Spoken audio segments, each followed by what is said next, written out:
Buongiorno, ben trovati, buon sabato telespettatrici, telespettatori di Antenna 3. Entriamo in diretta anche per oggi per aggiornarvi su tutti i fronti della cronaca, dell'attualità e della politica, tantissimi collegamenti da tutto il nord-est. Vi dico già che andremo a Padova per parlare di una sventata rissa alla Guizza con un 25enne ritrovato con un vero e proprio arsenale in auto. Parleremo di ladri acrobati in azione a Schio e poi ancora a Mirano nel Veneziano per un terribile incidente stradale che ieri sera è costato la vita a un 28enne. Poi ancora a Bassano per parlare di vandalismi in Viale dei Martiri. Tanti davvero i fatti, ma dobbiamo partire da quanto successo a Riese Pio X, un assalto al Postamat nel cuore della notte con esplosivo. Sul posto per noi ci sono Marta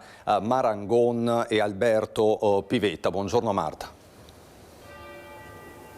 Sì, buongiorno Cristian, a te e ai telespettatori che ci seguono da casa. Sì, siamo a Riese Pio X, in centro. Questa notte qui sono state scene davvero da paura. Poco dopo le 2, 3 o 4 banditi hanno fatto esplodere il Postamat. Lo vedete qui alle nostre spalle, i danni sono davvero ingentissimi.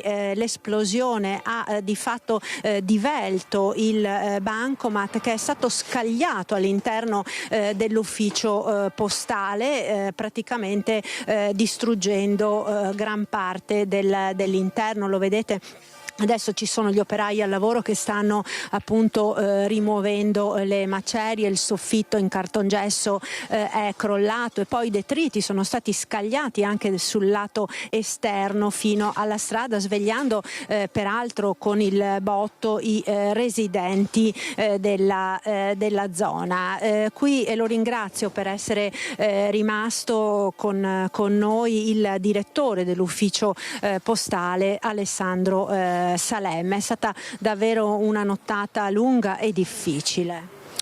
Sì, sono stato svegliato verso le 3 stanotte, mi hanno chiamato i carabinieri che c'è stata un'esplosione qui nell'ufficio postale e sono venuto qui e ho trovato insomma quello che avete visto, insomma, un bel disastro e non so, anche io sono un po' scioccato. Vediamo un attimo adesso come tempi di riapertura dell'ufficio e quant'altro. Adesso non sono in grado di dirlo, ma l'importante è mettere in sicurezza l'ufficio, sia per la sicurezza nostra dei lavoratori che per gli utenti.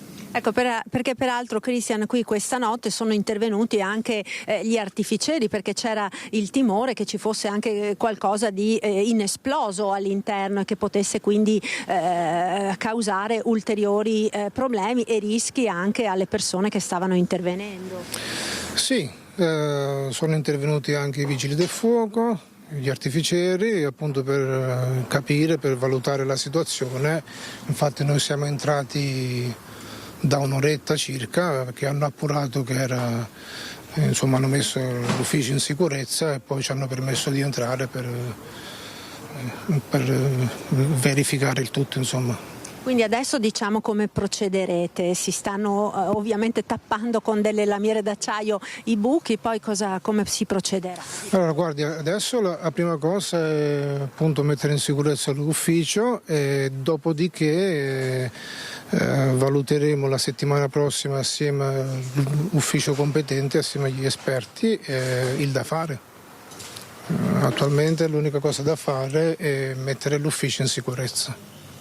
Grazie, io la ringrazio per essere stato con noi. Li avete visti intanto ripresi dal nostro Alberto Pivetta. Sono arrivati nuovamente i carabinieri che conducono le indagini appunto su questo colpo che ha riportato nuovamente l'emergenza bande dell'esplosivo in provincia di Treviso. A quanto sembra dai primi accertamenti e dai primi riscontri riscontri delle indagini effettuate dai carabinieri, il bottino dovrebbe aggirarsi attorno ai 25.000 euro. I banditi poi sono fuggiti a bordo di un'auto in direzione Vallà. Il tutto si è svolto molto rapidamente, quindi si tratta sicuramente di una banda organizzata e che è andata probabilmente a colpo sicuro. E da Riese è tutto, restituisco la linea allo studio.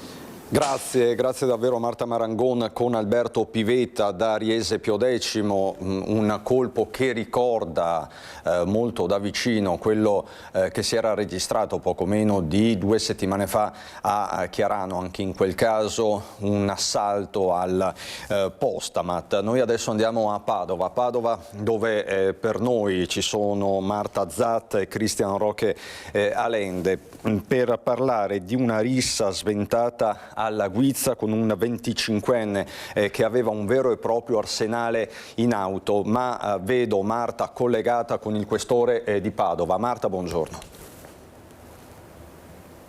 Sì, buongiorno Cristian, buongiorno ai nostri telespettatori. Esatto, è stata sventata una rissa che veramente poteva finire in tragedia giovedì sera nella zona Guizza di Padova, dopo la segnalazione di diversi cittadini che avevano notato 2 gruppi di persone appunto scontrarsi. La polizia è intervenuta prontamente, ma ci racconta tutto il questore Marco Dorisio, che è qui con me. Questore, un intervento tempestivo che ha evitato di fatto una tragedia.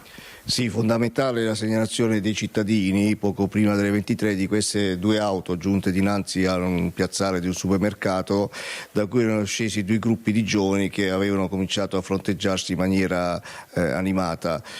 Subito il dispositivo di prevenzione e controllo del territorio, la sala operativa inviata 2 volanti, ovviamente l'arrivo dei volanti sono scappati prendendo direzioni di fuga opposte, gli agenti hanno bloccato una delle 2 auto, sono riusciti anche, ripeto, a fermare uno degli occupanti perché hanno fermato proprio in via Guizza l'auto e sono scappati per direzione opposte. Bloccato uno dei 3 e la sorpresa è stata proprio l'armamentario all'interno dell'auto, dove sono stati già trovati uno sotto il sedile, quindi per essere immediatamente utilizzati, uno sul lato del conducente, 2 grossi maceti, uno c'ha una lama di 47 centimetri seghettata, un secondo macete, 3 bombole di spray, quello appunto urticante, uno storditore elettrico, un martello con punta tonda, cioè vere e proprie armi che laddove fossero state utilizzate in questa occasione ovviamente avrebbero potuto cagionare conseguenze gravissime per l'incolumità anche degli stessi contendenti. Il giovane fermato è un richiedente asilo tunisino senza fissa dimora, già gravato da precedenti in materia di stupefacenti e ricettazione, è stato trovato proprio in possesso di alcune dosi di hashish e 300 euro in contanti. Probabilmente si trattava di un incontro-scontro finalizzato a regolare questioni afferenti, diciamo, lo spaccio degli stupefacenti e le piazze dove appunto poi avviene lo spaccio. Il 25enne è stato condotto in questura e abbiamo subito attivato l'ufficio immigrazione. È già partita la segnalazione alla Commissione territoriale per i richiedenti asilo affinché la sua istanza venga rigettata e possa così essere definitivamente allontanato ed espulso dal territorio nazionale. Ora voi siete sulle tracce degli altri fuggitivi perché appunto c'è anche la paura che possano ritrovarsi. Infatti stiamo cercando di ricostruire i componenti dei 2 gruppi, un elemento questo appunto fondamentale, e ci tengo a sottolineare proprio anche, ripeto, la cosiddetta sicurezza partecipata dei cittadini che subito hanno segnalato, hanno compreso che poteva di lì a poco succedere qualcosa di molto grave, e la risposta tempestiva dei dispositivi della sala operativa delle volanti che sono intervenute nell'immediatezza sventando, è il caso proprio di dirlo, altrimenti una rissa che potrebbe aver avuto conseguenze gravi. Ecco Cristian, quindi l'ho sentito proprio dalle parole del questore, è stata sventata veramente una rissa che poteva finire in tragedia. Noi ovviamente vi daremo tutte le informazioni, gli aggiornamenti nelle edizioni serali del nostro telegiornale. Io ringrazio il questore per essere stato con noi e la linea può ritornare allo studio. Grazie infinite Marta Zatta con Cristian Roque Allende da Padova. Insomma, poteva andare molto peggio nella zona della Guizza, ma proseguiamo con il nostro giro del nord-est in un sabato denso di fatti di cronaca. Subito nel Vicentino, a Schio, con Daniele Garbin e Simone Squarcina, una raffica di furti che ha sconvolto la comunità. Buongiorno Daniele. Buongiorno Cristian, buongiorno ai telespettatori. Sì, è successo ieri pomeriggio dopo le 18:30 in una via nel quartiere scolastico dove sono vari istituti, via Baronio. Praticamente una serie di condomini sono stati saccheggiati da una banda di ladri che proprio hanno battuto a tappeto, arrampicandosi sulle grondaie, sui cornicioni, proprio sfondando delle vetrate. Proprio una serie di appartamenti, in uno di questi poi hanno razziato oro, argento e metalli preziosi.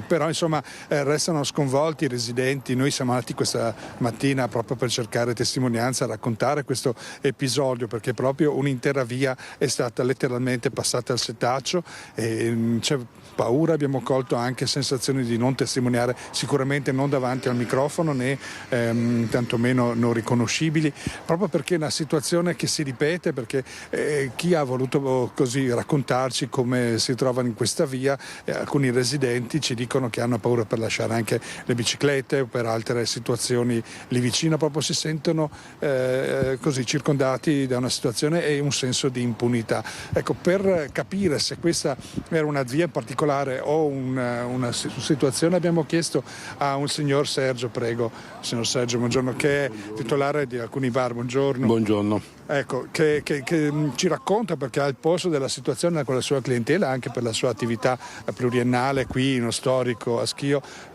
Com'è la situazione? È cambiata e è cambiata in che maniera? È una punta di un iceberg o è diffuso questo senso di insicurezza? No, questo senso di insicurezza è sempre più diffuso giorno per giorno per il compimento di 1000 piccole cose, 1000 piccoli gesti.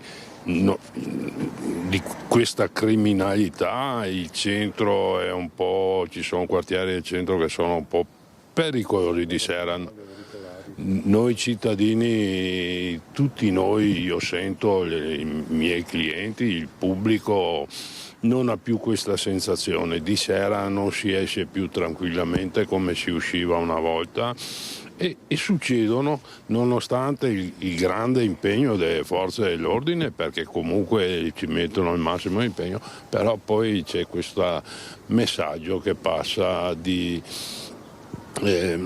impunità. Ci raccontava anche dei ladri che proprio non guardano in faccia nessuno, anche un episodio solo la settimana scorsa in chiesa. Sì, ma addirittura la settimana scorsa una chiesetta storica del centro di Schio vicino al Duomo sono entrati, hanno fatto danni, rotto, rubato, cioè non c'è più neanche rispetto per i luoghi sacri.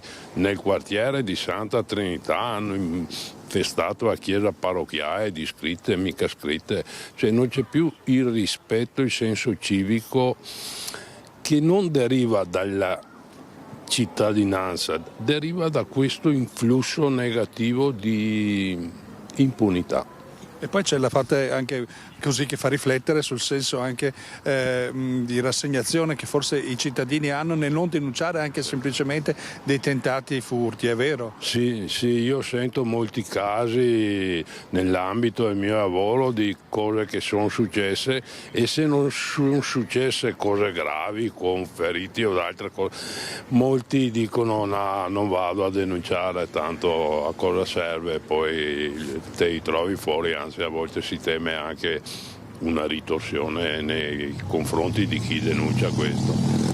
Credo che stiamo vivendo un momento un po' difficile. Ecco, lei ha anche vari locali, abbiamo anche distributori automatici. Sì. Ecco, cosa servirebbe secondo lei? Servono più carabinieri, più o forze dell'ordine, più telecamere o cos'altro eventualmente, in base al suo sentire? Lei è stato anche in Venezuela, per cui anche un rapporto con una società un po' diversa dalla nostra. Sì, molto diversa. Purtroppo è un film che io ho visto 40 anni fa in Venezuela, adesso piano piano sto vedendo qui, purtroppo.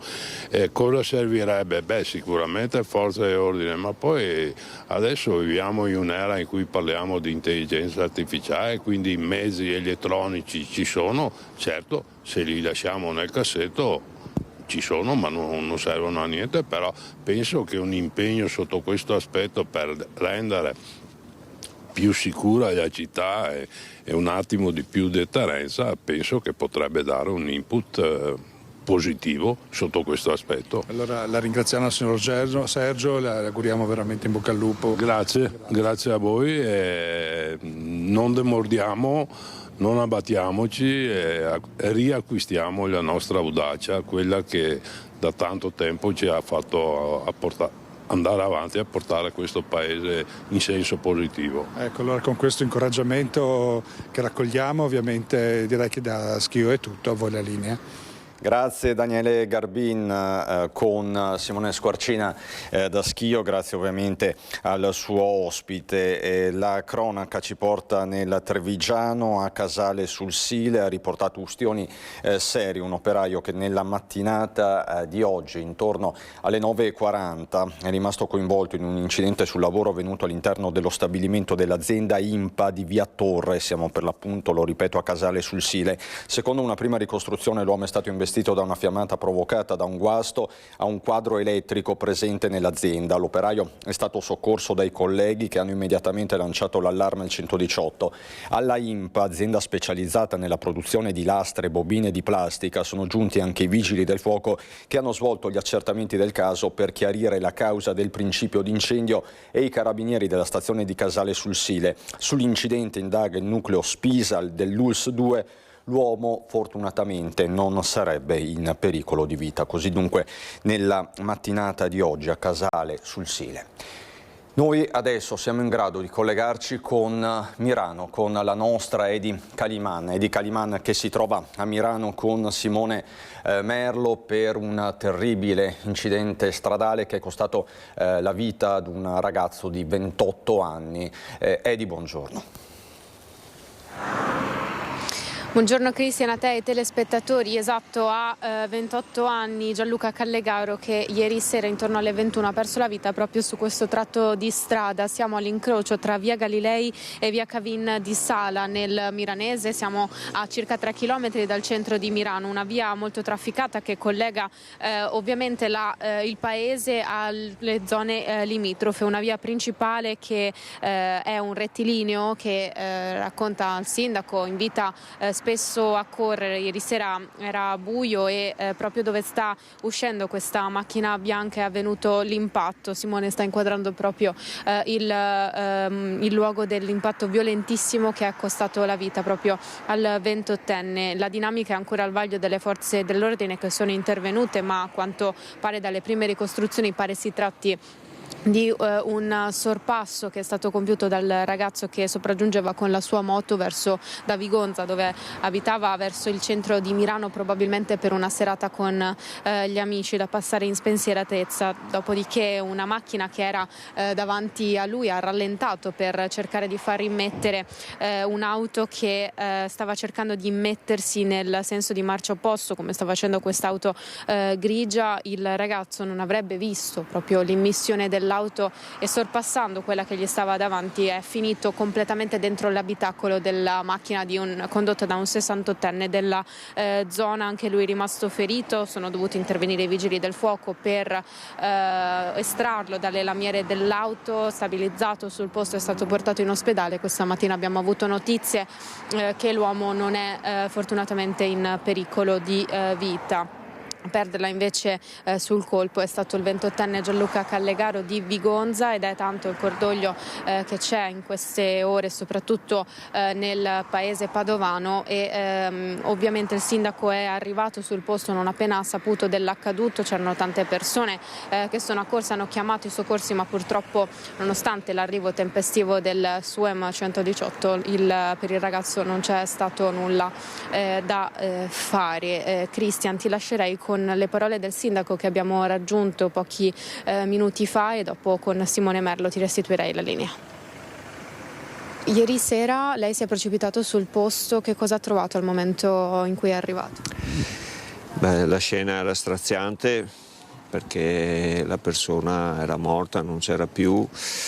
E la moto era accartocciata su se stessa, l'auto che ha subito l'impatto aveva entrambe le porte, sia quella davanti che quella dietro, sfondate in modo importante, tanto è vero che il guidatore poi è stato ricoverato in ospedale.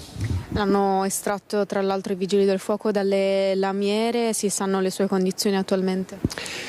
Allora non ho notizie, aggiornamenti, mi sono sincerato, però essendo anche un nostro concittadino che abita a Zianigo, che non è in pericolo di vita. Questo è l'importante, è una strada che invita molto a correre, il suo appello è quello di avere sempre prudenza. Io credo che questa è l'unica soluzione, no? Avere cura della propria vita e anche aver cura della vita degli altri. Quello che possiamo dire è che in quella zona c'era un'autovelox a 70 km/h e purtroppo la nuova normativa va fatto mettere fuori servizio. Questo è un tema.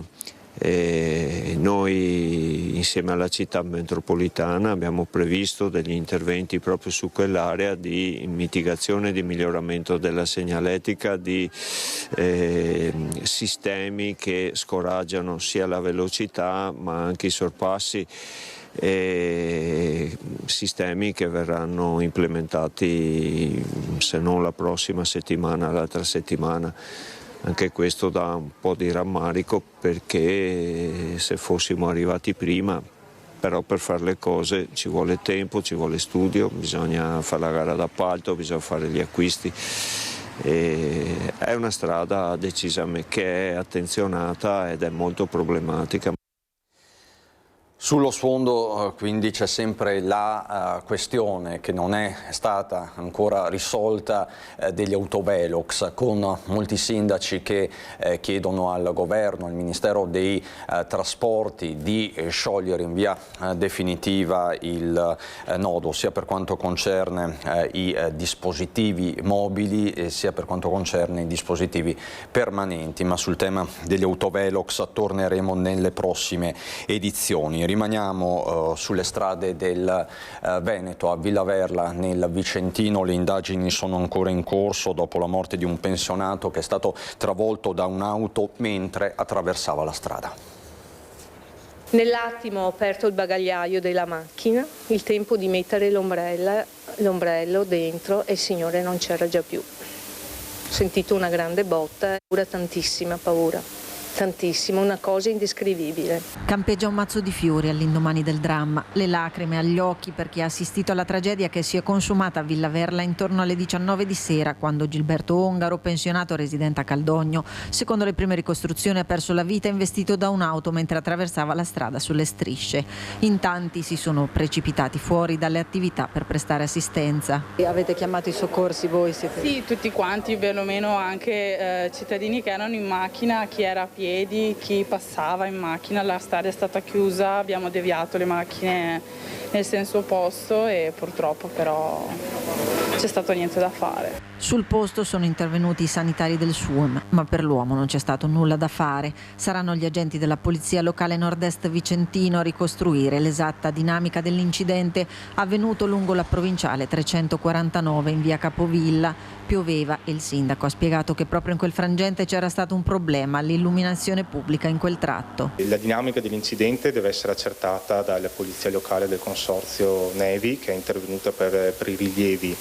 Sta di fatto che probabilmente a causa delle piogge ieri sera l'illuminazione non funzionava, il comune era stato avvisato e avevamo proprio chiamato la nostra reperibilità mezz'ora prima dell'accaduto, e l'elettricista stava intervenendo.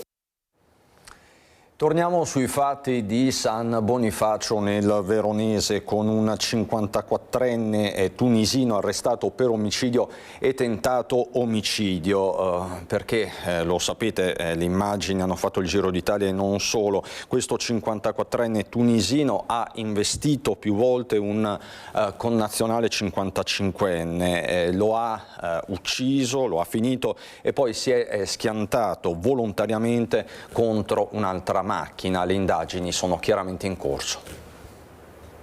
Ecco il video shock dell'omicidio del 55enne tunisino. L'uomo tenta di scappare salendo disperatamente su un'aiuola, ma l'auto, un Audi nera, lo punta, lo insegue e travolge più volte. Il vetro della pensilina del carrello della spesa sfondato, il corpo a terra, mentre la macchina continua a girare salendogli sopra. Una violenza inaudita. L'omicidio davanti al centro commerciale di San Bonifacio, ad allertare subito i carabinieri di soccorsi, una residente che vede l'orrore di quanto accade. La vittima non si muove più. Sul posto i sanitari del 118, ma per il 55enne non c'è nulla da fare. La vettura con l'assassino, dopo aver massacrato il connazionale, fugge, ma poco dopo urta violentemente un'altra auto, una Fiat Punto Bianca parcheggiata proprio nei pressi della caserma dei carabinieri. Le telecamere di videosorveglianza riprendono tutto. L'assassino inizia un litigio violento con l'automobilista della Punto, un 63enne tunisino incensurato, colpito alla gamba e allo sterno.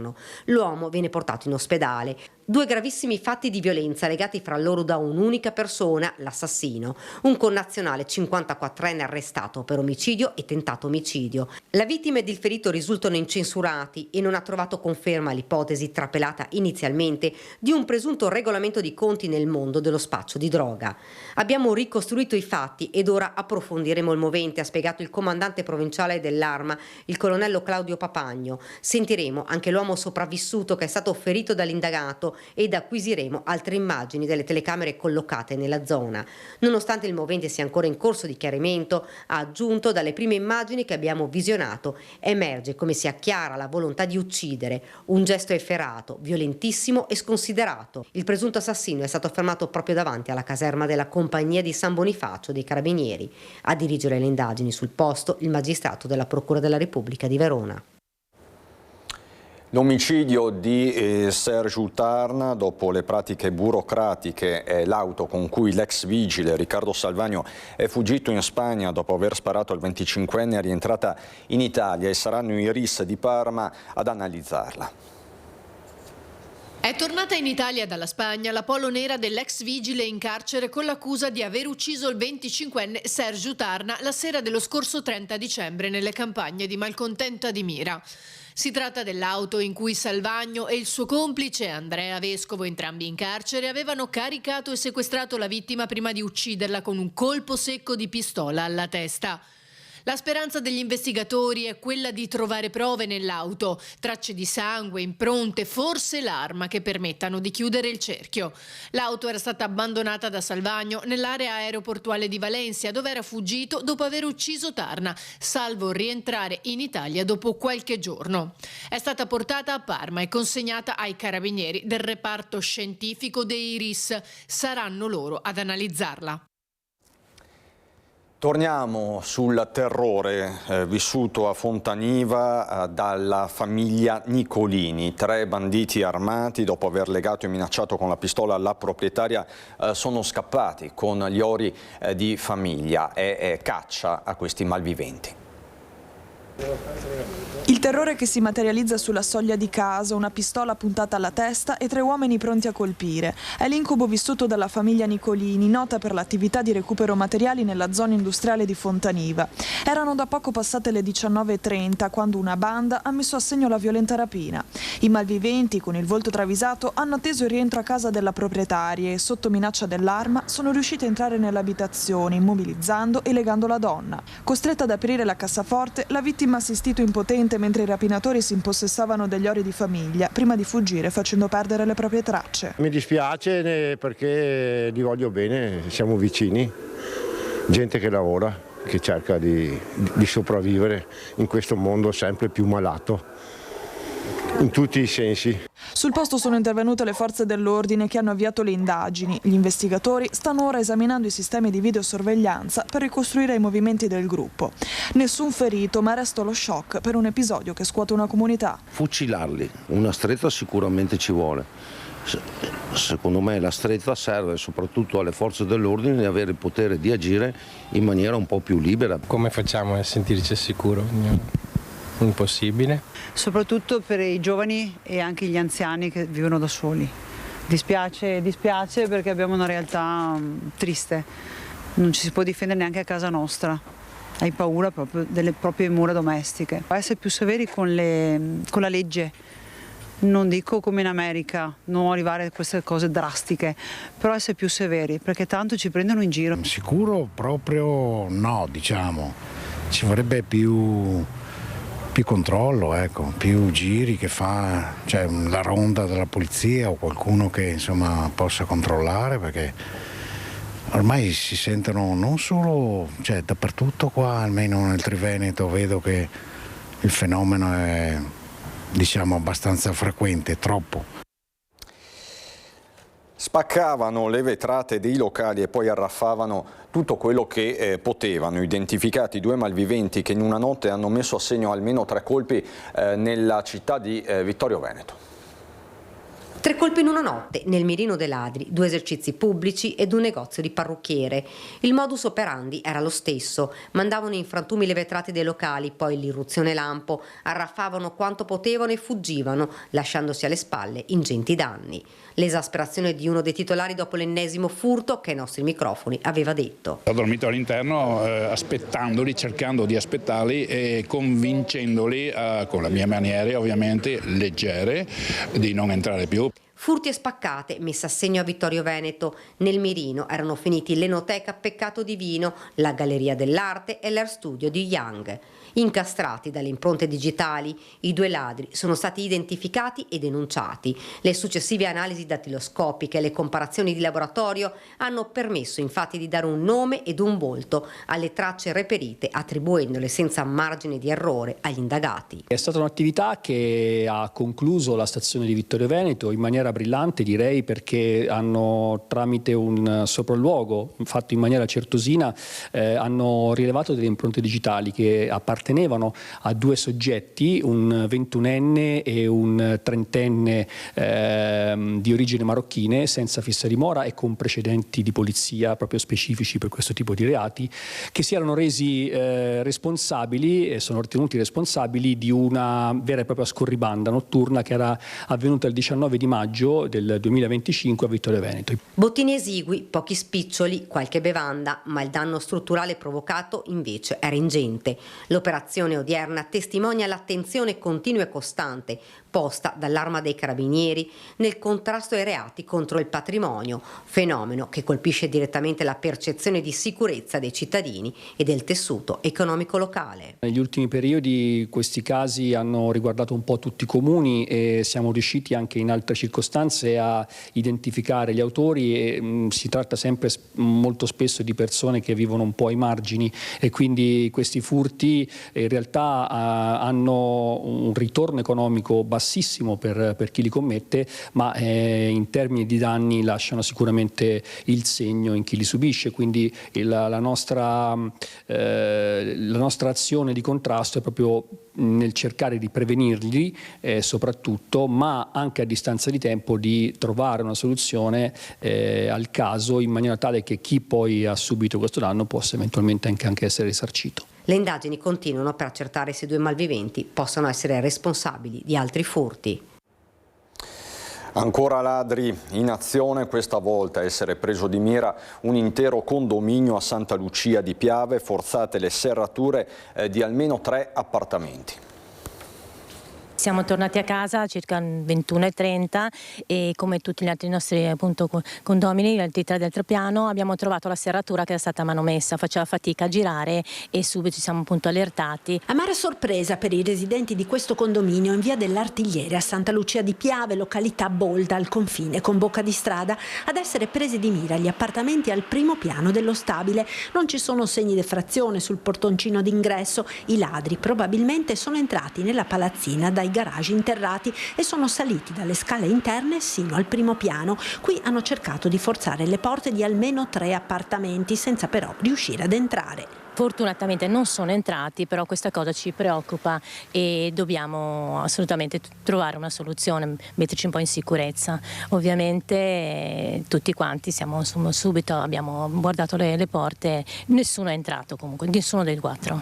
Non si sa se i ladri siano stati disturbati dall'arrivo di qualcuno dei residenti e siano scappati o abbiano desistito nell'intento per altre ragioni. Di fatto, per fortuna, i furti non sono andati a segno. Ora nel quartiere tutti sono sono allertati, ma la preoccupazione c'è. Siamo stati un po' anche scossi da questa cosa perché lo riteniamo una zona tranquilla, ecco, e non ci hanno mai verificati, almeno che io sappia, non ci sono stati eventi e questo un po' ci inizia a preoccupare.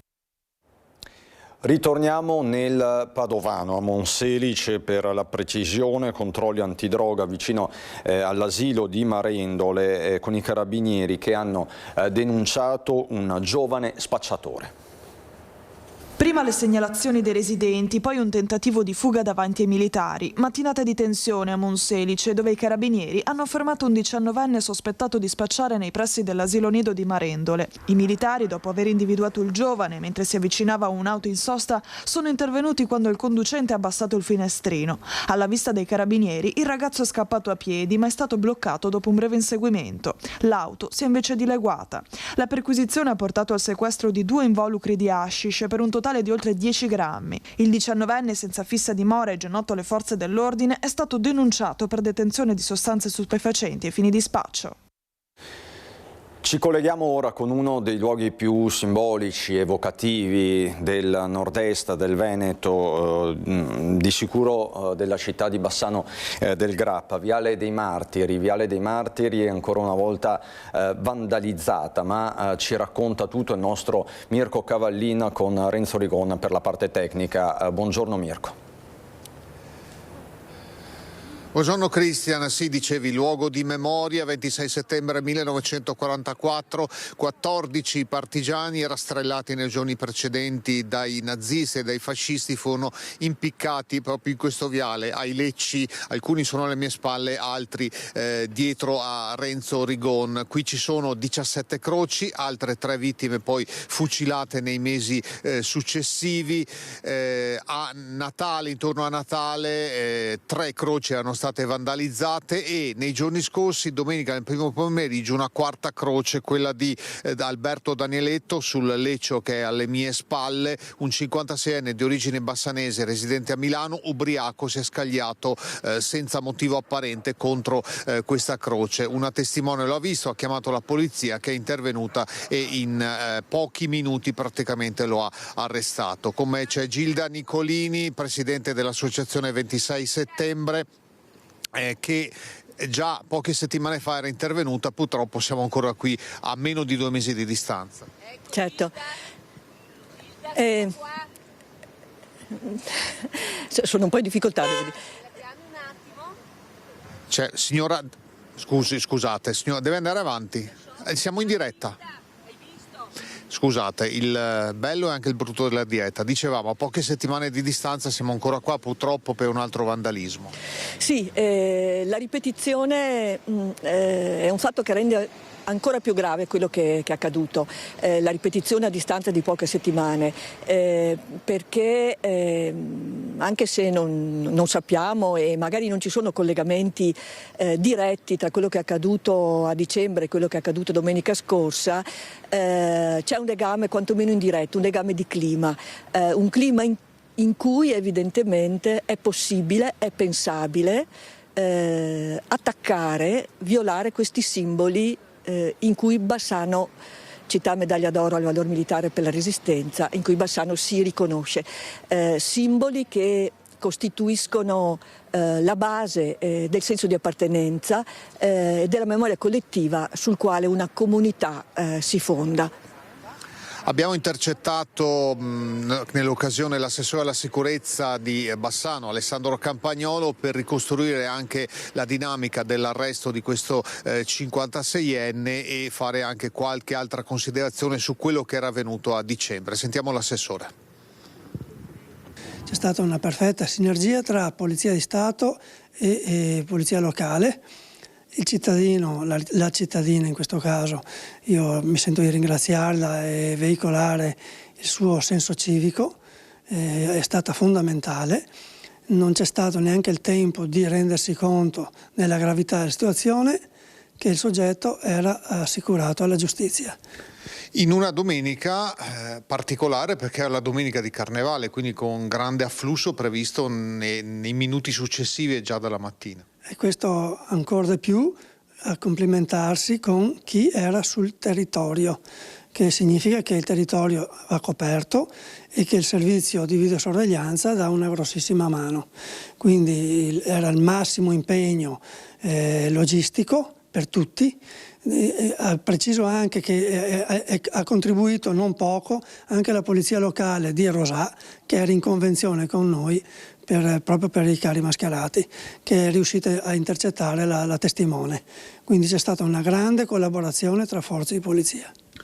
Fa ancora più male sapere che questo signore residente a Milano è originario di Bassano, quindi una ferita ancora più profonda visto il luogo, insomma, di memoria che è Viale dei Martiri.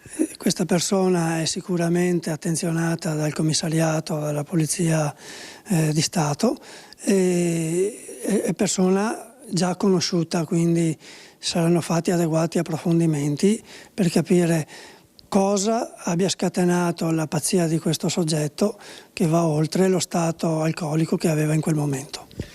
Anche questa croce sarà ripristinata, delle altre 3 si attende appunto il riposizionamento, ma le indagini che riguardano le altre 3, quindi quello che è accaduto la notte di Santo Stefano? Non sono mai cessate e abbiamo altri elementi su cui far combaciare eventuali sospetti. Stiamo lavorando, speriamo di dare a Bassano quanto prima una risposta esaustiva e completa. E speriamo che in occasione della festa della liberazione del 25 aprile ci sia anche il ripristino delle croci. Gilda, un'ultima considerazione prima di ricevere la linea. Importante il senso civico anche di questa signora che ha subito chiamato la polizia rendendo possibile fermare questo soggetto. Certo, non è da tutti perché spesso prevale l'indifferenza, per cui non ci saremmo stupiti se nessuno si fosse preso la briga di osservare con attenzione quello che stava accadendo. Invece questa cittadina per fortuna ha avuto la prontezza di spirito e appunto il senso civico di osservare, di stare attenta e poi di contribuire insomma al lavoro di indagine, e quindi l'apprezzamento va alle indagini che speriamo presto arrivino a conclusione sia per questo fatto che per quello precedente, e nel contempo richiama la cittadinanza, la società civile insieme alle istituzioni a mantenere l'impegno forte alla difesa di questi simboli che non possono essere oggetto di questi atti. Alberto Danieletto era il suo nome sull'albero alle mie spalle, gli altri 3 con la croce vandalizzata sono Pietro Cocco, Albino Vedovotto e Ferdinando Alberti, 31 in totale i martiri che Bassano ricorda qui tra Viale dei Martiri e Viale Venezia. Grazie a Gilda Nicolini dell'Associazione 26 Settembre, Renzo Rigon la parte tecnica. A te Cristian, buona giornata. Grazie Mirko Cavallina, grazie davvero. Noi ritorniamo alla cronaca. Un veterinario insospettabile, 52enne, che trafficava metanfetamine dall'Olanda. La droga veniva spacciata soprattutto in festini sessuali. Il blitz della polizia è avvenuto a Santa Lucia di Piave.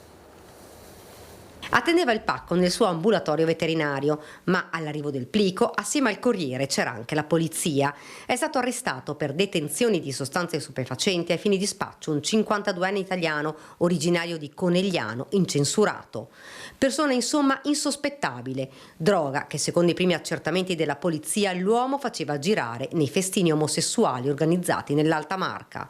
La segnalazione dell'involucro sospetto è arrivata al commissariato di polizia di Conegliano. Immediate le indagini coordinate anche dalla squadra mobile di Treviso. Il plico, proveniente da Amsterdam, doveva raggiungere il veterinario con studio a Santa Lucia di Piave, ma residente a Tarzo.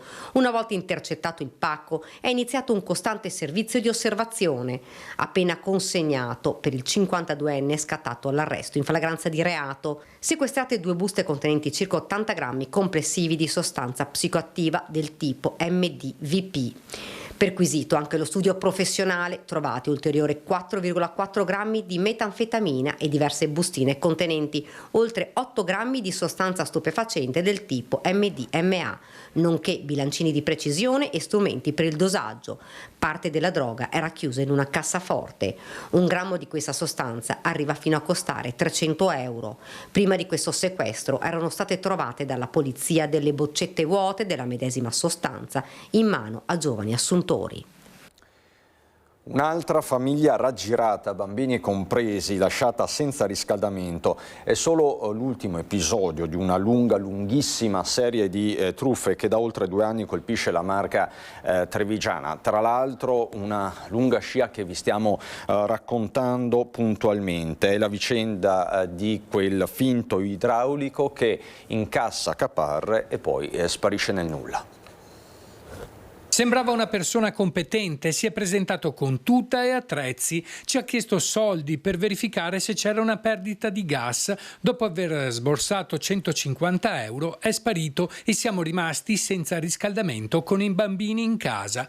Siamo nel comune di San Biagio di Callalta, qui vive l'ultima vittima del cosiddetto idraulico fantasma, una famiglia con 5 figli, tutti minori, rimasta al freddo dopo aver versato una caparra per un allacciamento alla rete del gas. L'uomo si è presentato puntuale, ha fatto un sopralluogo e chiesto un anticipo, poi la fuga e il silenzio. Un copione già visto decine di volte tra le province di Treviso e Venezia, il falso idraulico tuttofare, un 40enne residente nel Trevigiano, intercetterebbe le vittime sui gruppi Facebook di quartiere, proponendo interventi rapidi a prezzi stracciati. Dopo aver incassato somme che vanno da poche centinaia fino a 1.500 euro, si rende irreperibile. Cambia nome online, modifica fotoprofilo e riparte da zero. Spesso nel mirino finiscono anziani o famiglie in difficoltà. In alcuni casi, oltre al danno economico, restano anche caldaie smontate e inutilizzabili. Questa la testimonianza di una delle tante vittime. Avevo bisogno di installare una nuova stufa a pellet nel secondo piano di casa mia, che era al freddo, quindi non aveva riscaldamento. Ho messo un annuncio sui social, cui mi ha risposto spacciandosi per un caldaista, un esperto del settore, è venuto, ha fatto un sopralluogo, io avevo già la stufa, lui doveva semplicemente comprare i tubi e fare il montaggio. Mi ha chiesto un acconto di 300, gliene ho dati 250 per bonifico. Per l'acquisto del materiale, dopodiché arrivato il bonifico, lui mi aveva dato appuntamento per il giorno dopo e è sparito. Le denunce si moltiplicano, le forze dell'ordine stanno cercando di riunire i casi in un unico fascicolo per contestare la serialità delle condotte, ma intanto il finto tecnico continuerebbe a muoversi tra la Marca e il veneziano, lasciando dietro di sé una lunga scia di famiglie truffate. Torniamo alla palazzina, al condominio Circus di Chirignago, dove una violentissima lite tra inquilini è finita con un incendio doloso. Sono state murate le porte degli alloggi occupati abusivamente. Tutti gli aggiornamenti su questa vicenda che preoccupa e indigna. L'ingresso è stato sbarrato con un grosso pannello incompensato al civico 4 del maxi condominio Circus di Chirignago, dove sono ancora evidenti i segni dell'incendio doloso del 16 febbraio, per il quale fortunatamente non si piangono vittime ma si contano sfollati. I 10 appartamenti che compongono questa parte del complesso di edilizia residenziale pubblica rimangono vuoti. 21 condomini sono alloggiati in albergo, prima a spese del Comune di Venezia, poi dell'Ater, in attesa che vengano ripristinate le condizioni di vivibilità per le quali si parla della settimana prossima. Vietato l'accesso per motivi di igiene e di sicurezza, così recita il cartello che è stato affisso sulla porta sbarrata del condominio. Per i 21 inquilini che in questo momento occupano degli alberghi a spese dell'Ater non è ancora certa la data in cui potranno fare rientro nelle loro abitazioni. Chi invece è sicuro di non rientrare più sono coloro che gli appartamenti li occupavano abusivamente. Di questi appartamenti si stanno murando anche gli ingressi. L'incendio e la conseguente evacuazione dello stabile hanno rappresentato un'occasione di sfratto che è diventato esecutivo. Ancora una volta l'Ater di Venezia e tutta la collettività deve subire i danni arrecati dagli occupanti abusivi. Questa volta è stato veramente sfiorato il morto. Attualmente 21 persone sono spostate presso degli hotel, ci sono sono persone fragili, minori, la situazione è ancora molto grave, stiamo spendendo un sacco di soldi come Atria di Venezia per ripristinare le condizioni di salubrità del condominio, ma siamo stufi del ripetersi di queste situazioni. Quanto accaduto a Chirignago, la lite violenta tra condomini e l'incendio doloso ha generato però anche una riflessione e un dibattito più ampio sul tessuto sociale e sulla gestione della sicurezza in quest'area. Secondo il consigliere comunale Dem Gianluca Trabucco, ex presidente della municipalità di Chirignago Zelarino, assieme alle forze dell'ordine c'è bisogno d'altro. Prima dell'avvento della giunta Brugnaro e quando le municipalità funzionavano, nella zona del Circus esisteva un comitato formato da amministratori di condominio, i rappresentanti degli inquilini, le associazioni della zona, i tecnici del comune, delle politiche sociali, i rappresentanti delle municipalità. Insieme, periodicamente, si facevano degli incontri per fare il punto della situazione, verificare quali erano i casi più problematici ed evitare che situazioni di difficoltà esplodessero nei conflitti che abbiamo visto proprio negli ultimi giorni. Secondo Trabucco, occorre ripristinare quei presidi territoriali. Solo così, conclude, si potrà dare sicurezza, perché accanto e prima dell'intervento delle forze dell'ordine serve anche prevenzione. La Polizia di Stato ha arrestato in Campania un uomo accusato di truffa aggravata ai danni di un negoziante vicentino. 700.000 euro il valore della merce sottratta che era custodita in una cassaforte. Si trova tuttora rinchiuso in una cella della casa circondariale di Poggioreale a Napoli un uomo di 49 anni accusato di truffa aggravata in concorso ai danni di un esercente vicentino di 94 anni, titolare di un negozio di filatelia a pochi passi da Piazza dei Signori. L'arrestato, cittadino italiano residente a Giuliano in Campania, è stato fermato dagli agenti della squadra mobile di Vicenza eseguendo l'ordine di carcerazione della Procura di Vicenza che aveva coordinato le indagini dopo il colpo avvenuto l'ottobre scorso. Circa 700.000 euro il valore delle monete rare antiche che erano state sottratte con l'inganno dalla cassaforte aperta volontariamente dall'anziano. L'arrestato con un complice si erano presentati nel negozio di giorno a volto scoperto, dichiarandosi appartenenti alle forze dell'ordine ed esibendo un falso contrassegno identificativo. Le indagini e le verifiche eseguite successivamente avrebbero portato gli investigatori ad acquisire solidi elementi indiziari che hanno portato gli inquirenti ad emettere il provvedimento cautelare in carcere. Sulle tracce del complice ancora caccia all'uomo da parte delle forze dell'ordine che starebbero chiudendo il cerchio dei sospetti identificati. Sempre a Vicenza con la Polizia di Stato che ha sorpreso una donna a rubare collane e orecchini, e questo durante una fiera. Denunciata una donna dalla polizia intervenuta alla fiera di Vicenza dove era in corso l'evento fieristico abilmente a seguito della segnalazione del personale di vigilanza che l'aveva fermata poco prima sorpresa ad asportare merce da diversi stand espositivi. La donna è stata trovata dagli agenti intervenuti sul posto in possesso di articoli come ad esempio componenti per realizzare orecchini o collane, rotoli di tessuto, un maglione di cashmere, oggetti di cui la donna non ha saputo fornire ricevuta di acquisto né giustificare il possesso. La rifurtiva, del valore complessivo di circa 500 euro, risultata integra e rivendibile, è stata restituita ai legittimi proprietari. Nei confronti della donna, il questore ha notificato un provvedimento del divieto di ritorno nel comune di Vicenza per 2 anni.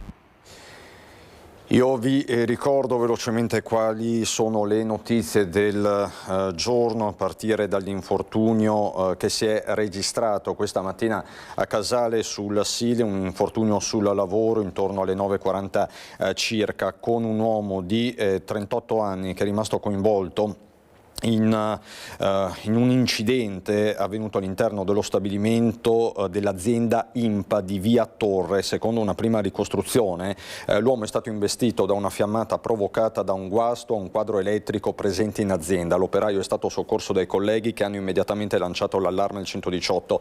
Alla IMPA, azienda specializzata nella produzione di lastre e bobine di plastica, sono giunti anche i vigili del fuoco che hanno svolto gli accertamenti del caso per chiarire la causa del principio d'incendio. Sul luogo dell'incidente ci sono anche i tecnici dello Spisa. L'uomo non sarebbe in pericolo di vita, ma le ustioni sul corpo sono particolarmente serie. Abbiamo iniziato questa prima edizione portandovi a Riese Pio X per l'assalto al Postamat nella notte alle 2, un colpo violentissimo con il Postamat, lo vedete, che è stato fatto saltare in aria. La tecnica usata è quella della marmotta, un copione simile a quello che si era verificato un poco meno di 2 settimane fa, vado a memoria, a Chiarano, quindi nella Marca orientale. Stavolta però i malviventi sono riusciti nel loro intento e hanno asportato circa 25.000 euro in contanti e caccia aperta a questa banda che si è dileguata nel cuore della notte. Possiamo dare una scorsa velocissima anche al Gazzettino.it che chiaramente punta sull'incidente che vi abbiamo raccontato con la nostra Edi Caliman a Mirano, incidente in moto con questo giovane che è morto sul colpo, un giovane di Vigonza. Questo è quello che possiamo vedere dall'home page del Gazzettino, che punta ancora sulla rapina in villa di Fontaniva, della quale vi abbiamo dato peraltro tutti i dettagli poco fa con la nostra redazione di Padova. Ci fermiamo per un minuto, c'è la pubblicità.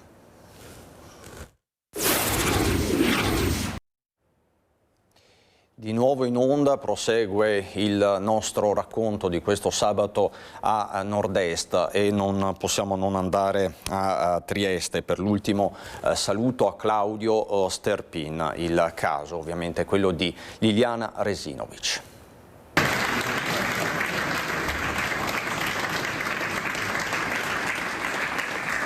L'ultimo saluto a Claudio Sterpin, in centinaia qui al cimitero di Sant'Anna per vederlo un'ultima volta, persone che continuano ad arrivare, amici, parenti, semplici conoscenti e persone che lo conoscevano da tutta la vita. Claudio aveva un grande obiettivo, scoprire la verità sulla morte dell'amata Liliana Resinovic.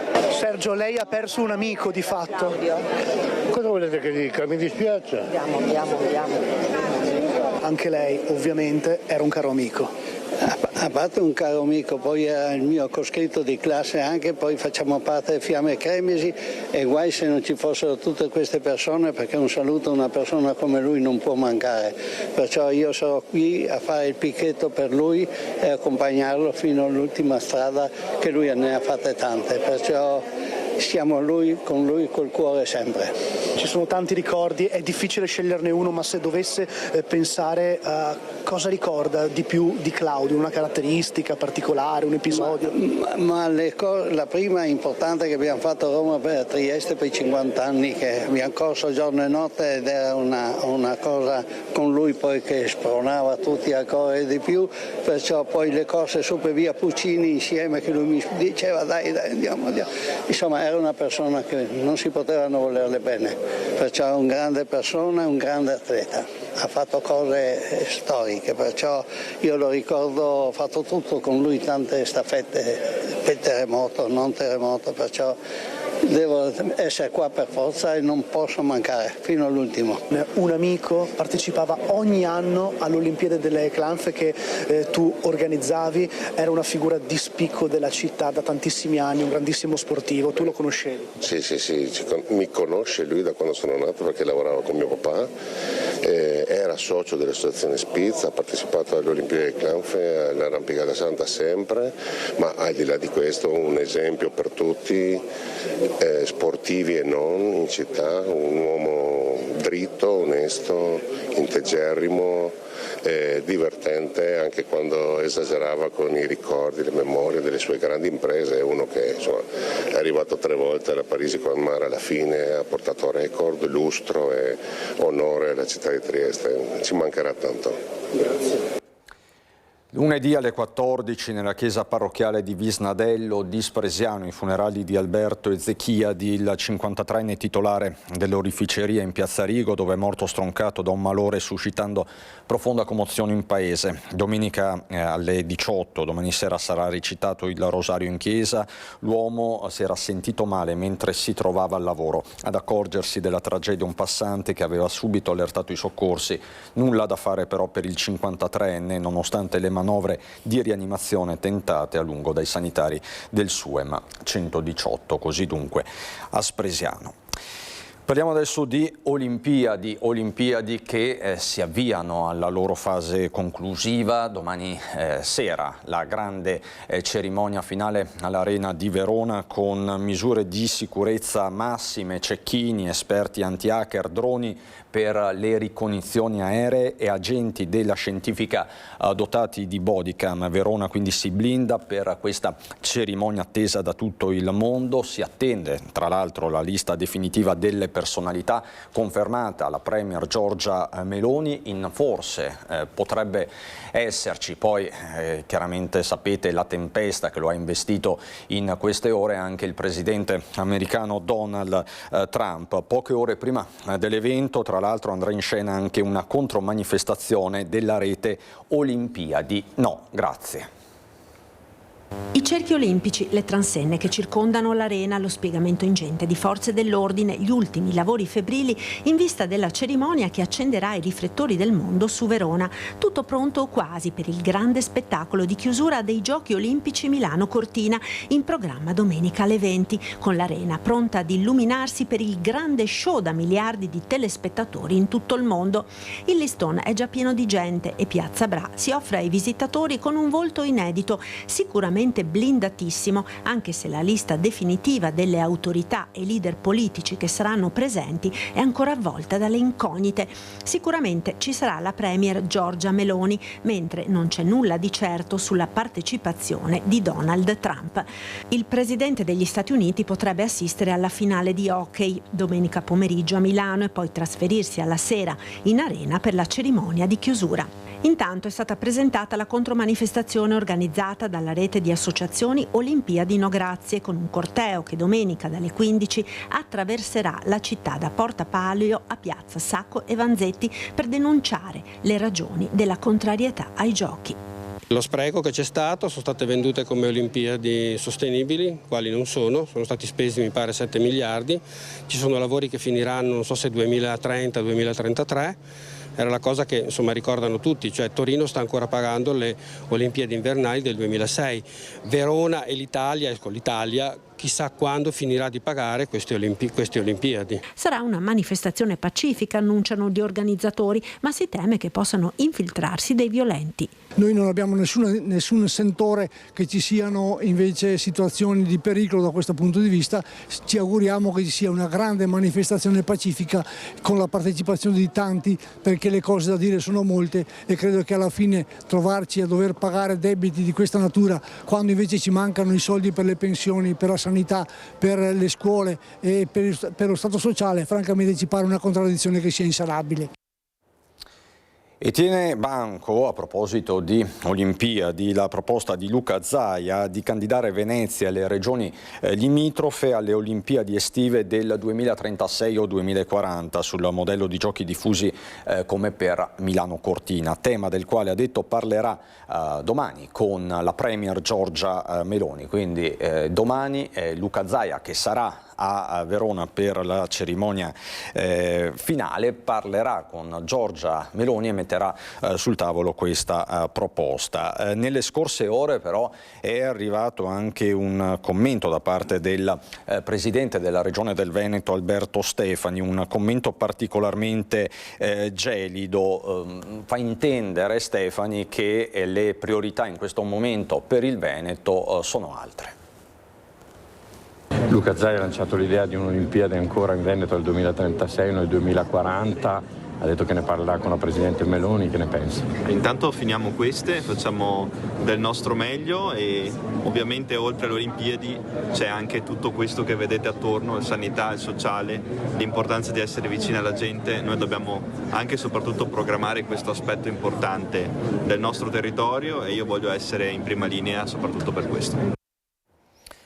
Insomma, non lascia trasparire grande entusiasmo Alberto Stefani rispetto a questa proposta di Luca Zaia, che però sta già avendo un certo consenso. Quindi diciamo, intanto il dado è stato lanciato. Qui con me c'è Guido Rizzo, esponente di Fratelli d'Italia per Castelfranco Veneto. Castelfranco Veneto che insomma è una città a cui si guarda parecchio in queste ore, perché il sindaco Stefano Marcon si è dimesso questa mattina dopo un braccio di ferro avvenuto in Consiglio Comunale. Ma fra pochissimo entreremo nel merito di questa partita che per la Marca trevigiana è strategica dal punto di vista politico. Ma le chiedo, Rizzo, un commento proprio su questa proposta di Luca Zaia, Olimpiadi a Venezia nel 2036. Lei sarebbe favorevole, contrario?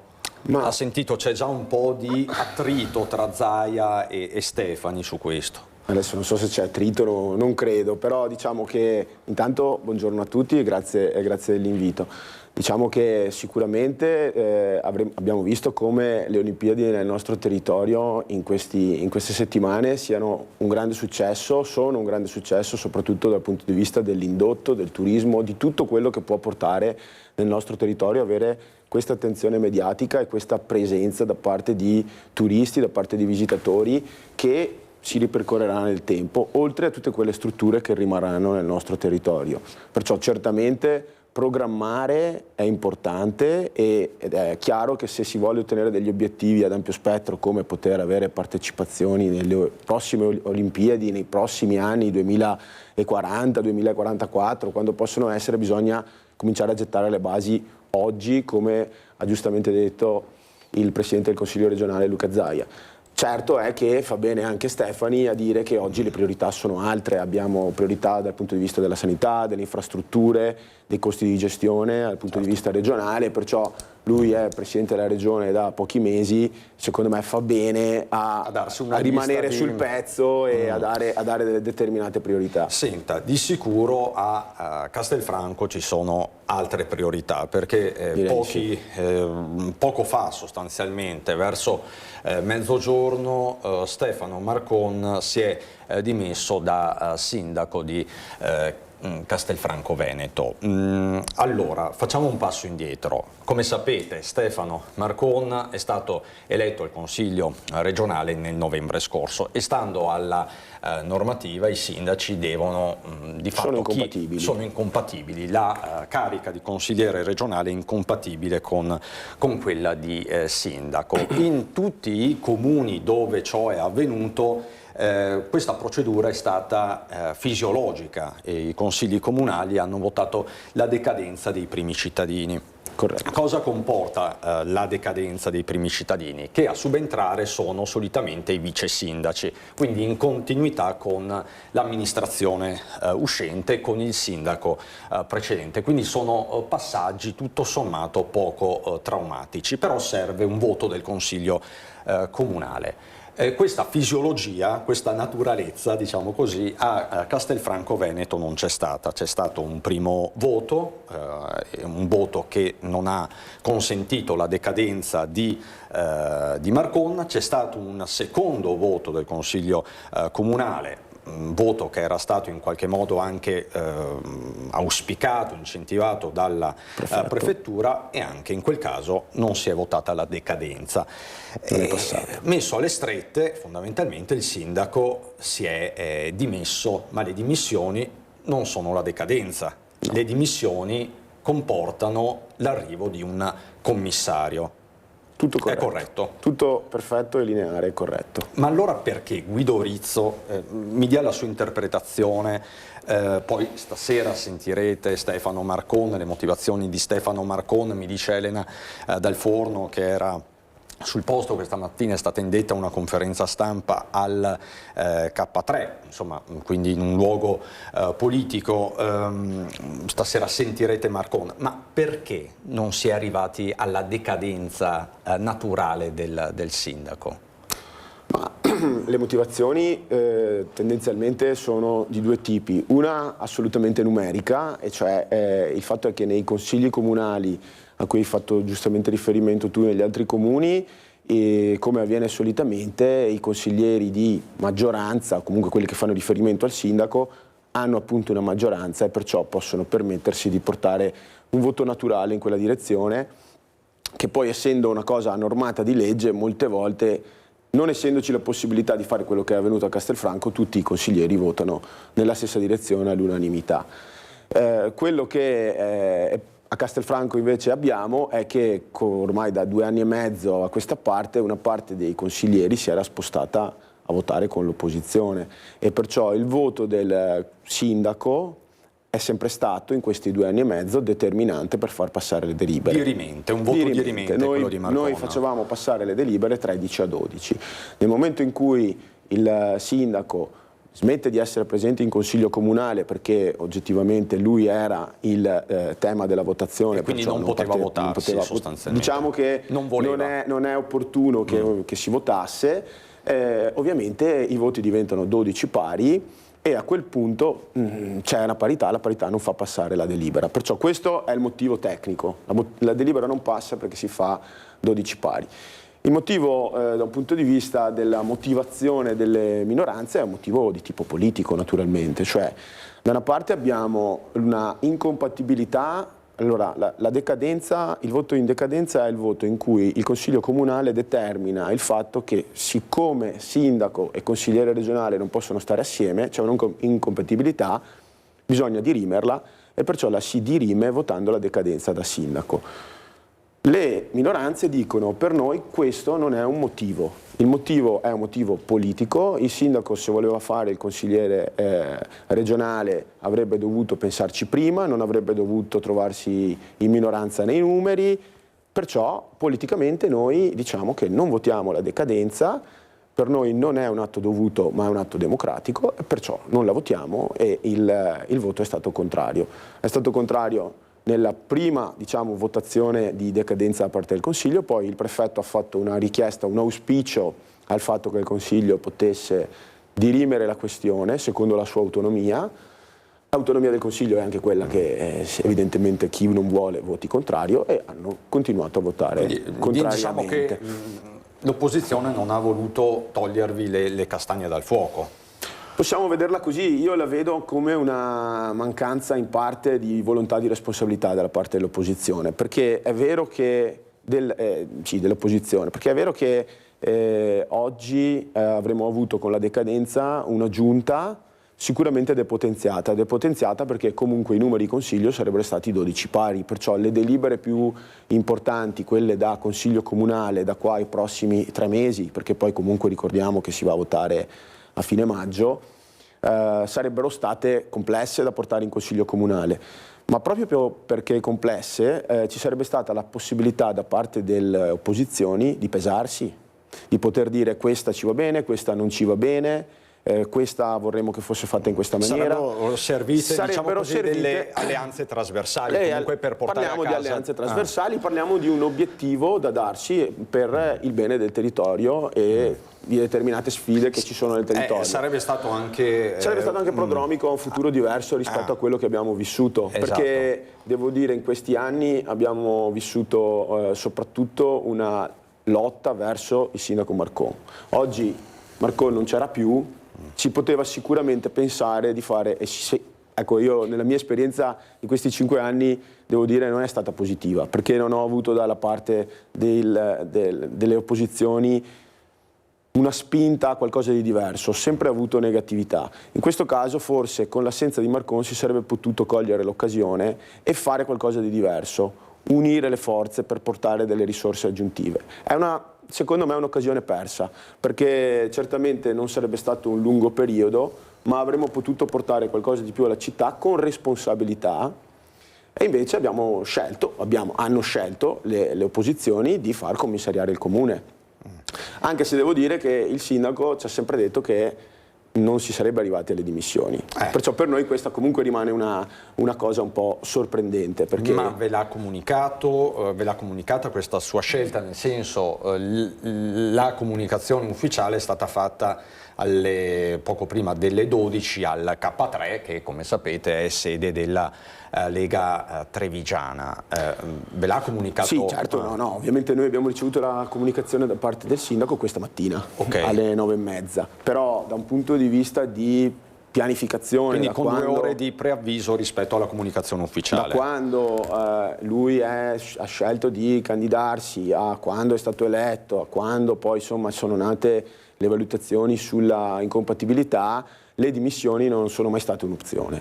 Cioè la logica da parte del sindaco, la logica è sempre stata quella che, essendo la decadenza un atto in qualche modo dovuto, legittimo da parte di legge, si sarebbe arrivati, se non a un voto di decadenza, a un commissario ad acta. Sostanzialmente il commissario ad acta è la possibilità che ha il prefetto di sostituirsi alla delibera del Consiglio. Perciò un commissario ad acta che avrebbe sostituito il Consiglio Comunale nel deliberare la decadenza e quindi nel risolvere l'incompatibilità. Ecco, non si è arrivati a questo commissario ad acta, ma si è arrivati alle dimissioni. Lei nelle sue ultime conversazioni avute con Stefano Marcon, mi pare di capire, Marcon le ha sempre escluso l'ipotesi di dimissioni. Assolutamente sì. E quindi perché l'ha fatto? L'ha fatto perché evidentemente non ci sono i tempi tecnici. Cioè, ovvio che Marcon tra 3 mesi non sarebbe comunque stato più sindaco, mentre ha iniziato una nuova carriera da consigliere regionale, ed è logico che lui scelga per continuare a essere consigliere regionale.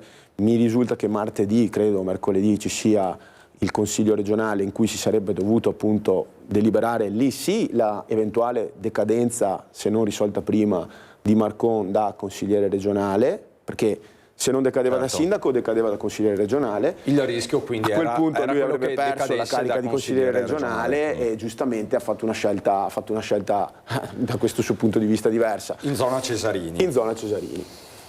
Senta Rizzo, prima di guardare alle elezioni di primavera, di tarda primavera, perché immagino che Fratelli d'Italia voglia giocare le sue fiche, diciamo così, la porto a Venezia, porto lei e i nostri telespettatori a Venezia per parlare di Mose, perché c'è un numero record di attivazione delle barriere. È una città antica, di pazienza e di tempo ne ha avuto tanto. È una signora anziana che va governata e curata. Le cure per Venezia prevedono tra l'altro il sollevamento antiacqua alta delle paratoie del Mose, un medicinale che quest'anno si è dovuto somministrare con una frequenza mai vista prima. Per ora, nel 2026, ci sono già stati 30 sollevamenti in appena 51 giorni, un record. Venezia poi potrà anche essere una città fragile e anziana, ma ad essere invecchiato male in realtà è il mondo che le sta attorno. Le previsioni dell'IPCC, dell'ente che è più autorevole per fare questa cosa, dice che per la fine del secolo ci sarà 1 metro di livello relativo del mare in più, a cui dobbiamo aggiungere poi i contributi della subsidenza naturale che è infermabile. Questo vuol dire che nel giro di 20, 30, massimo, più o meno di 10 anni, lei dovrà chiudere il Mose praticamente sempre. A quel punto non c'è più laguna, non è più manutenibile, non c'è più uso marittimo della laguna, che piaccia o non piaccia è quello su cui per migliaia di anni, per 1000 anni insomma, si è fondata la forza della dominante. E non ci sarà più città perché marcisce, non sono io che porto sfiga, è ovvio. La voce del professor Andrea Rinaldo, nel suo campo un'indiscussa autorità di livello internazionale, echeggia in giornate in cui c'è chi sostiene che il Mose lo si stia già alzando troppo spesso. In realtà il meccanismo è automatico. La soglia per l'attivazione è una previsione di marea di 110 centimetri, con un margine di rischio di 10 centimetri. Quando la previsione raggiunge 100, per noi è 110, quindi si chiude.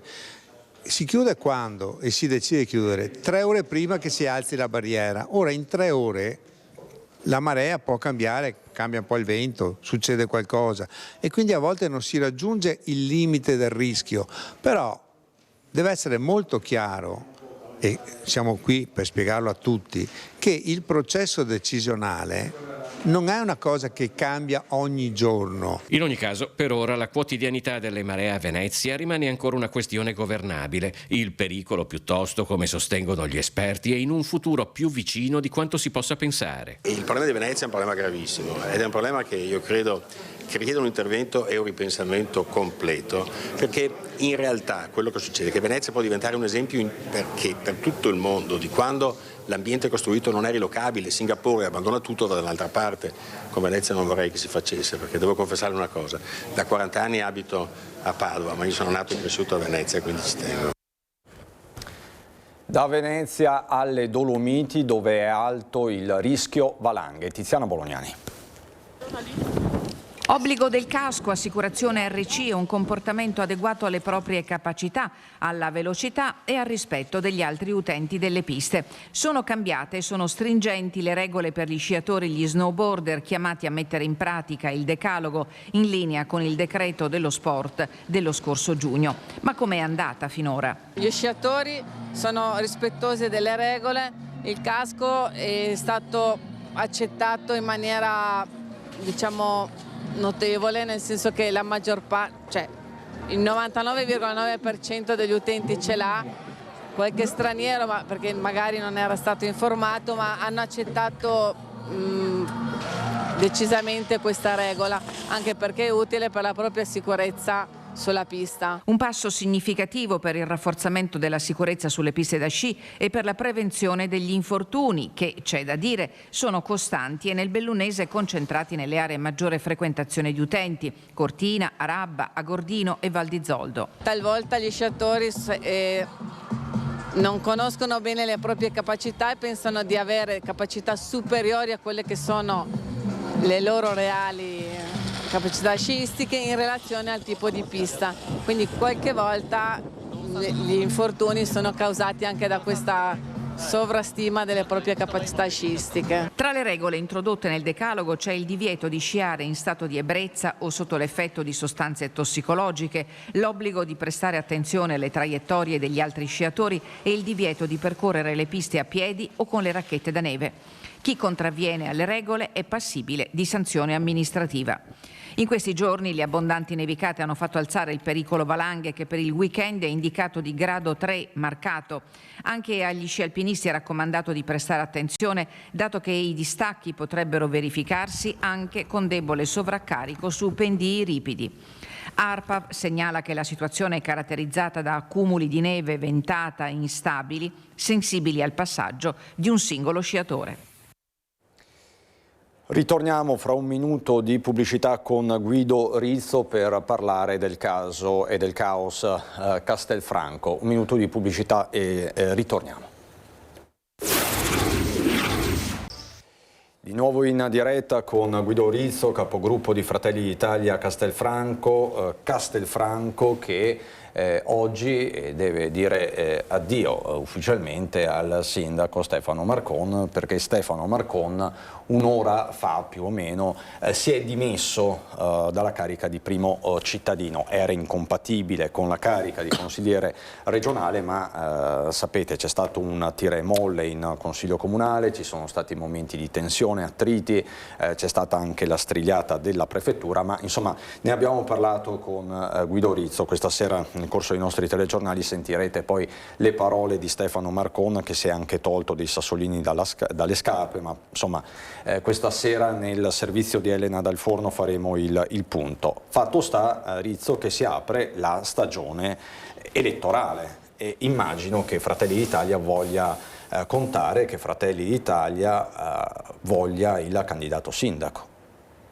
Sì, direi di sì, nel senso che credo che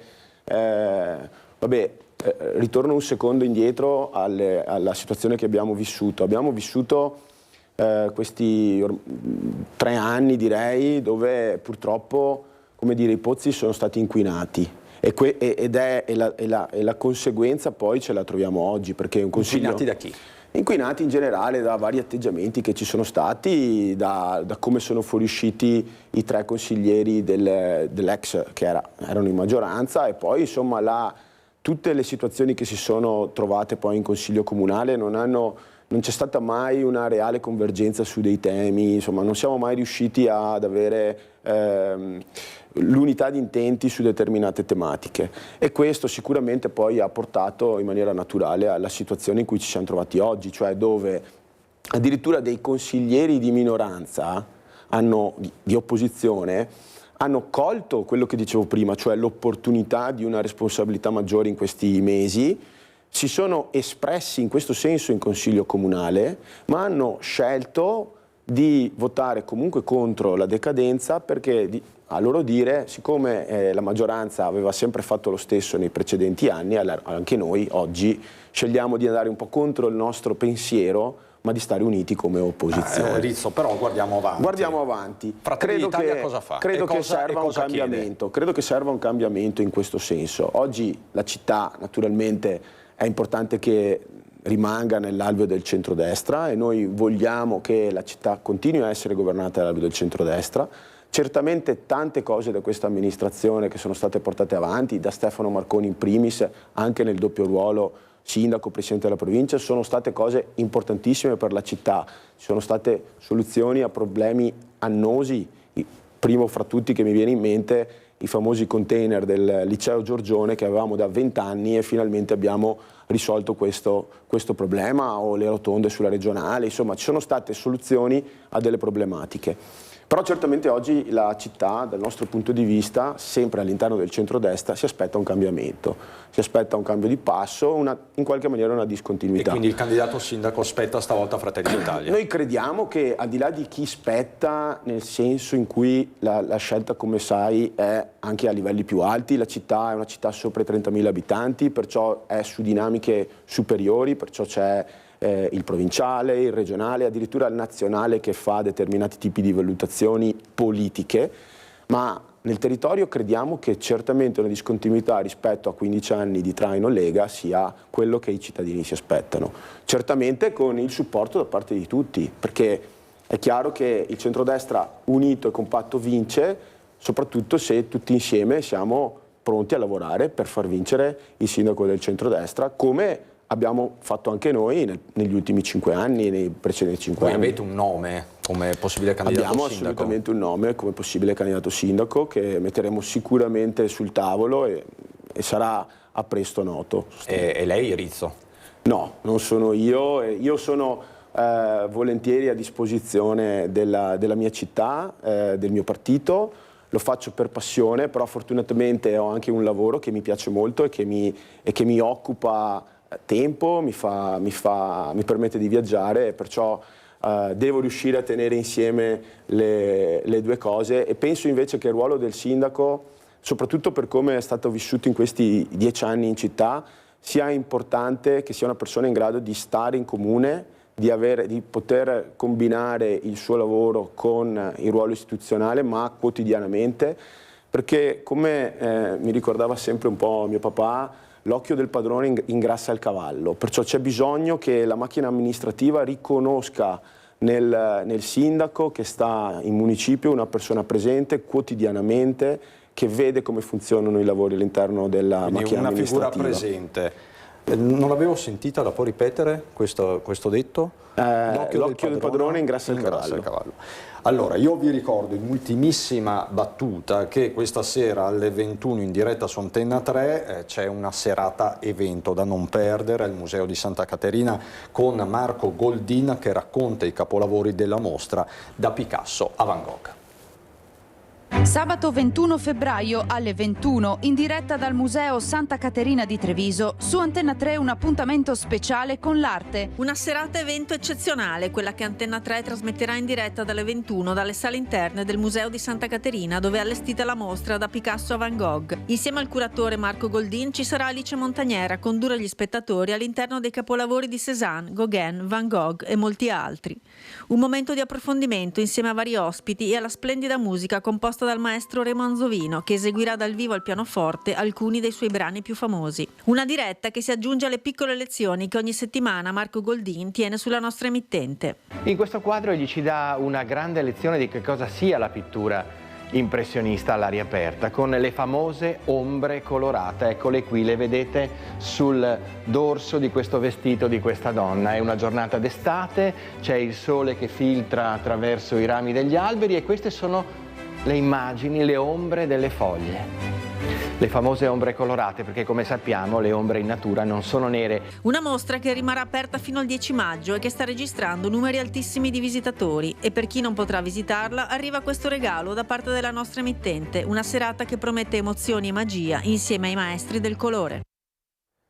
Insomma, serata da non perdere, grazie ancora a Guido Rizzo, capogruppo di Fratelli d'Italia a Castelfranco Veneto. Siamo davvero alle battute conclusive. Allora, subito dopo di noi c'è Casa Pappagallo con le ricette del giorno, poi Agricoltura con Lucio Zanato e ancora il film Verso Sera alle 16:15 del 1990 per la regia di Francesca Archibugi con Marcello Mastroianni. Insomma, un pomeriggio da non perdere su Antenna 3. Noi rientriamo in diretta alle 18:25 con l'edizione regionale, 19 Venezia, 19:30 Treviso con Belluno. Grazie alla regia di Alessandro Granzera e Tommaso Migotta. Buon proseguimento davvero.